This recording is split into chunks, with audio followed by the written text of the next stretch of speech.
श्री राम ज्योतिष India YouTube channel में सभी ज्योतिष प्रेमियों का स्वागत है। आज की कक्षा का विषय प्रसंग है देवगुरु बृहस्पति का गोचर, जिसके बारे में हर ग्रह से किस स्थान में किस प्रकार का गोचर का प्रभाव होगा आपको पहले बताया जा चुका है। उसके बाद एक दृष्टि में देखेंगे कि गुरु का गोचर किस प्रकार से अपना प्रभाव परिवर्तित भी कर देता है। सामान्य रूप से कहा गया है कि शनि की दृष्टि विच्छेदक होती है और गुरु की दृष्टि वृद्धि कारक होती है, भाव का अच्छा फल देने वाली होती है। लेकिन कभी कभी गुरु की दृष्टि भी जिस भाव पर दृष्टि डालती है उस भाव के फल को कमजोर कर देती है, भाव के फल को मिलने नहीं देती या भाव के फल को समय से पहले ही समाप्त कर देती है। गुरु की दृष्टि शुभ होने के बाद भी उसमें अशुभता कैसे आ जाती है, इसका विचार उसके विस्थापक ग्रह जिसकी राशि में वह बैठा है उसकी स्थिति और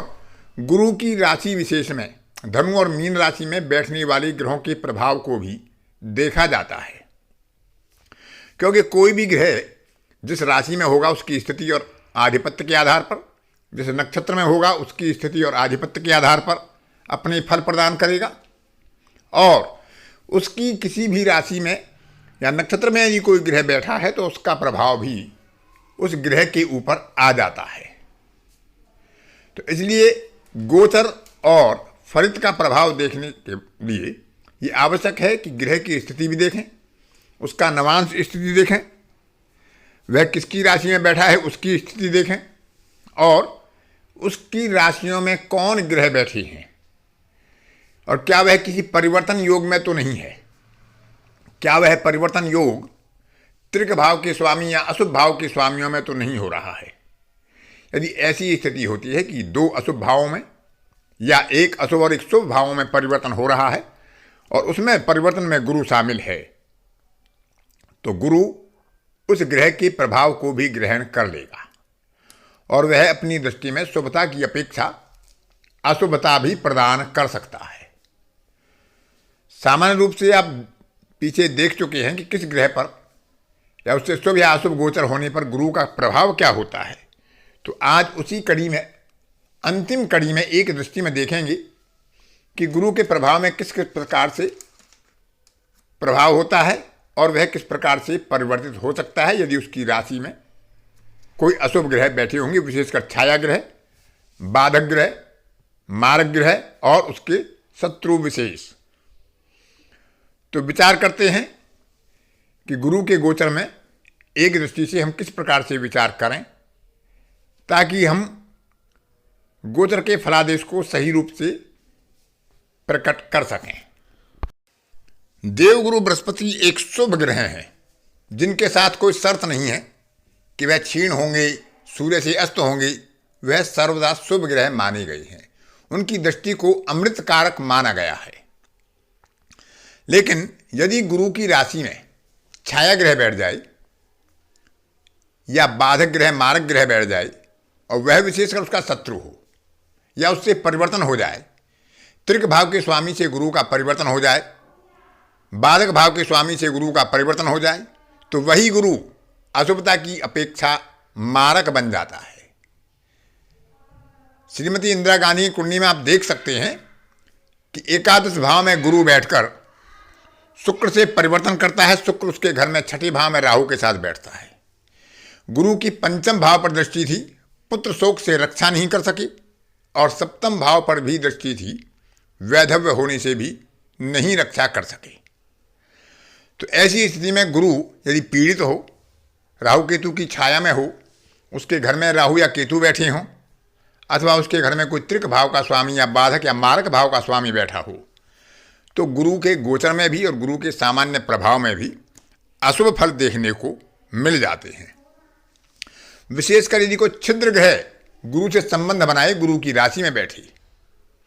64वें नवांश का स्वामी हो सकता है, 22वें दृष्टिकांड का स्वामी हो सकता है, तो गोचर काल में शुभ गोचर होने पर भी बृहस्पति का अशुभ प्रभाव जातक को देखने को मिल सकता है। विशेषकर ऐसे कालखंड में जब किसी पाप ग्रह की, त्रिक भाव के स्वामी की बाधक मारक या छिद्र ग्रह की दशा अंतर्दशाएं प्रभावी हो रही हों। सामान्य रूप से चंद्रमा से द्वितीय, पंचम, सप्तम, नवम और एकादश भाव में देवगुरु बृहस्पति का गोचर अच्छा माना गया है। लेकिन ऐसी स्थिति में शुभ गोचर होने के बाद भी यदि गुरु परिवर्तन के कारण या राशि में किसी अशुभ ग्रह के बैठने के कारण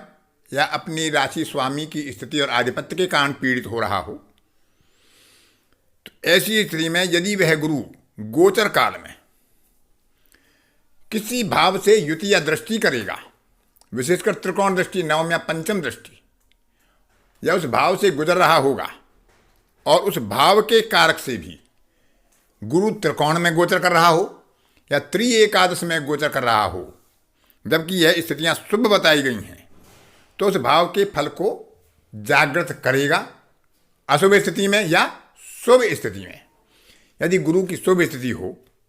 और गुरु की दृष्टि गोचर में सप्तम भाव पर पड़ रही हो या सप्तमेश पर पड़ रही हो और सप्तम के कारक शुक्र से त्रि-एकादश का या त्रिकोण संबंध भी बन रहा हो, तो ऐसे कालखंड में वह जातक को वैवाहिक सुख प्रदान कर सकता है, विवाह के योग बना सकता है। लेकिन यदि यही ग्रह गुरु अशुभ होकर ऐसा प्रभाव दिखाएगा कि शुक्र से त्रि-एकादश का संबंध बनाए या त्रिकोण संबंध बनाए और सप्तम या सप्तमेश को भी अपनी दृष्टि के द्वारा युति के या दृष्टि के द्वारा प्रभावित करेगा, तो वैवाहिक सुख से वंचित भी कर सकता है, विवाह में बाधा भी डाल सकता है, विच्छेद करा सकता है या जीवन साथी के प्राणों पर भारी पड़ सकता है। तो गुरु के इस महत्व को विशेष रूप से हमें देखना चाहिए कि गुरु जब गोचर कर रहा है, भाव या भावेश और कारक दोनों को प्रभावित कर रहा है, तो गुरु की स्थिति उस समय गोचर में कैसी है, वो अशुभ फल देने वाला है या शुभ फल देने वाला है, इसका विचार अवश्य ही कर लेना चाहिए। क्योंकि हमेशा गुरु का गोचर शुभ होगा यह आवश्यक नहीं है। गुरु की स्थिति जन्मपत्रिका में कैसी है, गोचर काल में कैसी है, उस बात का विशेष विचार कर लेना चाहिए कि किस भाव, भावेश और कारक को एक साथ प्रभावित कर रहा है, तो उस भाव के फल को अवश्य ही जागृत करेगा। ऐसी स्थिति में यदि बुध से शुभ गोचर हो रहा हो, चतुर्थ भाव से शुभ गोचर हो रहा हो, तो उपहार लाभ, विद्या लाभ, पत्र आदि का लाभ, यानी कहीं से किसी समाचार की प्राप्ति या कोई ज्वाइनिंग लेटर आदि की प्राप्ति या प्रमाण पत्र की प्राप्ति होती है। लेकिन यदि अशुभ गोचर होगा तो इन्हीं कारकत्वों की हानि हो सकती है, व्यवसाय में हानि हो सकती है। शुक्र से बौद्धिक सामग्री और विवाह के लाभ का, धन सामग्री के लाभ का विचार किया जा सकता है कि वह शुभ स्थिति में है अथवा अशुभ स्थिति में है। इसी तरह से शनि कर्म का कारक है, सेवा का कारक है, तो कहीं जॉब प्राप्त हो सकती है, सेवा का लाभ मिल सकता है, निम्न वर्गीय लोगों से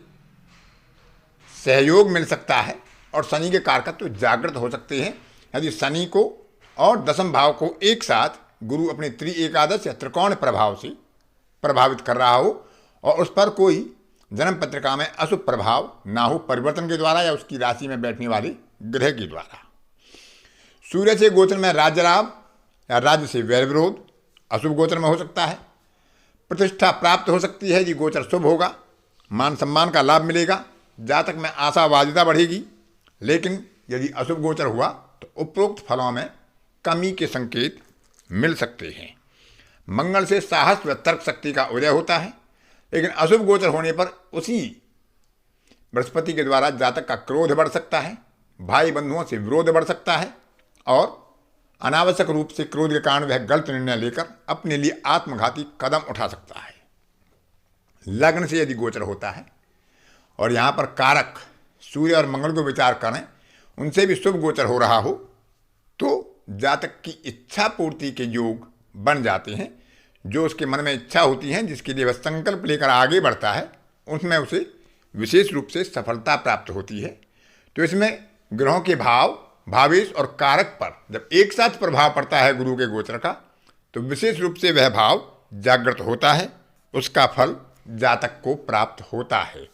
तो इसमें देखने वाली यही बात होती है कि वह प्रभाव शुभता में होगा अथवा अशुभता में, और इसके लिए गुरु की स्थिति जन्म पत्रिका में अवश्य विचारणीय है और गोचर काल में भी उसकी स्थिति कैसी है उसका भी विचार कर लेना चाहिए। तो इस तरह से हम गुरु के गोचर का सामान्य विचार कर सकते हैं। आज की कक्षा में इतना ही। अन्य किसी कक्षा में फिर किसी नए विषय के साथ आपसे मुलाकात होगी। तब तक के लिए अपनी वाणी को विराम देता हूँ। धन्यवाद।